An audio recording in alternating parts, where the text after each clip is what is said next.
teman-teman, kalian udah tahu belum? Kalau di Himasi itu ada proker baru loh, namanya Dikta Session on YouTube. Nah, biasanya Dikta Session on YouTube ini disingkat dengan kata Dikses. Kalian udah tahu belum apa itu Dikses? Yaudah yuk, langsung saja kita bahas apa itu Dikses. Dikses merupakan non-proker di bidang pendidikan anggota, di mana kami akan membahas mengenai materi-materi akuntansi yang belum dimengerti oleh teman-teman, dan juga membahas hal-hal seputar akuntansi, seperti manfaat akuntansi bagi kehidupan sehari-hari, prospek kerja di bidang akuntansi, maupun hal lainnya. Nah, tema dari proker Dikses ini yaitu optimalisasi pengembangan pengetahuan di masa pandemi dengan pemanfaatan digitalisasi informasi. Nah, tujuan dari proker Dikses ini yaitu yang pertama, mempermudah siswa untuk dapat mengakses materi-materi pembelajaran secara berulang-ulang. Yang kedua, menciptakan kondisi dan suasana pembelajaran yang menarik. Yang ketiga, bentuk pemanfaatan media sosial, YouTube, untuk berbagi informasi seputar dunia akuntansi.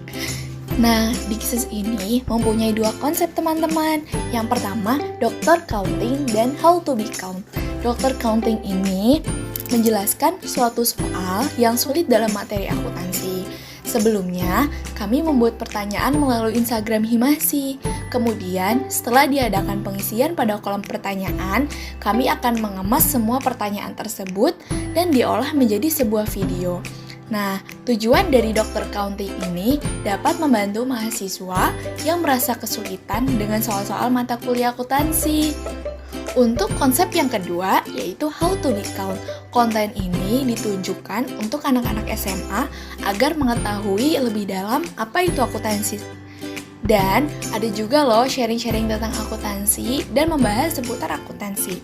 Nah, manfaat dari How to be Count ini dapat menjadi sarana berbagi informasi mengenai dunia akuntansi, serta dapat menjadi sarana berbagai pengalaman selama kuliah di jurusan akuntansi. Wow, menarik sekali bukan? Nah, ada nama konten yang akan dilakukan oleh Dikses, yaitu yang pertama, apa itu akuntansi dan fungsi akuntansi. Yang kedua, manfaat akuntansi bagi kehidupan sehari-hari. Yang ketiga, manfaat akuntansi bagi perusahaan. Yang keempat, 10 keuntungan memilih jurusan akuntansi. Yang kelima, 5 prospek pekerjaan di bidang akuntansi.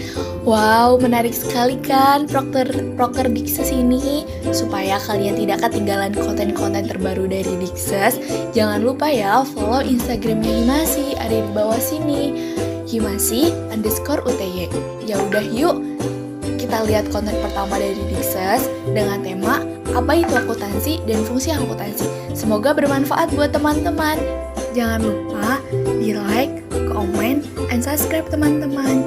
Oh iya, jangan lupa ya dipencet loncengnya biar kalau ada konten-konten dari Dikses kalian bisa mengetahuinya. Semoga bermanfaat. See you.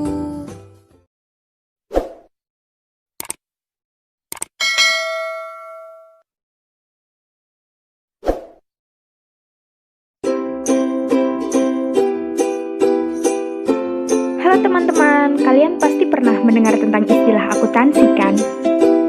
Apa sih yang pertama kali terlintas di pikiran kalian saat mendengar kata akuntansi? Pasti nih, sebagian besar dari kalian menganggap akuntansi itu sangat sulit dan hanya diperlukan oleh perusahaan besar dan untuk keperluan negara dalam menghitung sistem keuangan atau anggarannya saja kan? Akan tetapi, tahukah kalian bahwa akuntansi juga bisa kita terapkan dalam kehidupan sehari-hari loh? Sebelum membahas lebih lanjut tentang contoh implementasi akuntansi dalam kehidupan sehari-hari, ada baiknya kita mengetahui dulu apa itu akuntansi. Jadi, secara umum, akuntansi adalah sistem informasi yang memberikan laporan kepada pihak-pihak berkepentingan mengenai kegiatan ekonomi. Dan secara teori, proses pencatatan atau pendokumentasian suatu transaksi yang memiliki nilai ekonomis tertentu. Akuntansi bisa juga diartikan sebagai suatu proses mencatat dan menyajikan data yang berhubungan dengan keuangan, sehingga bisa digunakan oleh semua orang untuk pengambilan keputusan serta tujuan. Penerapan akuntansi sendiri sangat penting dan bagus dalam kegiatan perekonomian. Dalam kegiatan sehari-hari pun, kita bisa menemukan banyak kegiatan-kegiatan yang menunjukkan kegiatan akuntansi. Misalnya, kita sebagai mahasiswa perlu membeli buku-buku untuk keperluan perkuliahan. Selain itu, kita juga harus membayar SPP. Selain itu juga beberapa dari kalian mungkin ada yang memilih untuk hidup mandiri dan memilih tinggal di kontrakan. Untuk itu, kita perlu membayar biaya kontrakan yang kita tempati dan juga harus melakukan transaksi untuk keperluan sehari-harinya. Semua kegiatan tersebut tanpa kita sadari sudah termasuk dalam kegiatan akuntansi loh. Kemudian selanjutnya, fungsi akuntansi. Buat apa sih akuntansi yang kita pelajari saat ini? Pada prakteknya, fungsi akuntansi itu meliputi 3 aspek. Yang pertama, aspek pertanggungjawaban. Akuntansi bisa berarti pertanggungjawaban. Coba deh kalian bayangin jika kalian punya sebuah usaha dan kalian yang punya modalnya, dan kalian yang menjalankan usahanya, dan kalian juga yang melakukan pembukuan. Kira-kira hal ini bermasalah atau tidak? Jawabannya tentu saja tidak. Kenapa sih? Karena kalian yang bertanggung jawab pada diri kalian sendiri. Hal ini tentu saja berbeda jika kalian menjadi direktur di perusahaan terbuka yang sahamnya dimiliki oleh masyarakat. Pastinya kalian akan diminta mempertanggungjawabkan kepada masyarakat selaku pemegang saham, kan? Aspek yang kedua yaitu penyeragaman pemahaman. Akuntansi bisa menyediakan penyeragaman pemahaman bagi penggunanya. Coba deh bayangin jika Anda mempunyai usaha dan Anda juga yang melakukan pencatatan atas transaksinya.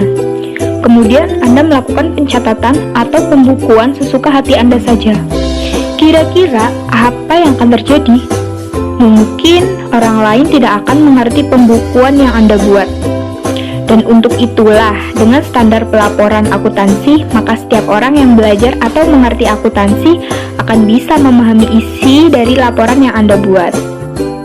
Aspek yang ketiga yaitu dasar pengambilan keputusan. Laporan akuntansi seringkali digunakan sebagai pengambilan keputusan yang strategis. Sebagai contoh, ketersediaan kas dalam laporan akuntansi bisa dijadikan dasar pengambilan keputusan.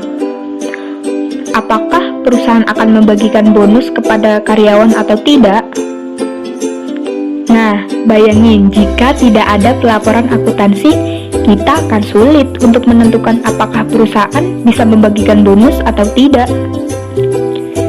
Ya, itulah tadi sedikit pembahasan tentang pengertian dan fungsi akuntansi. Jangan lupa like, comment, and subscribe ya. Semoga bermanfaat. See you.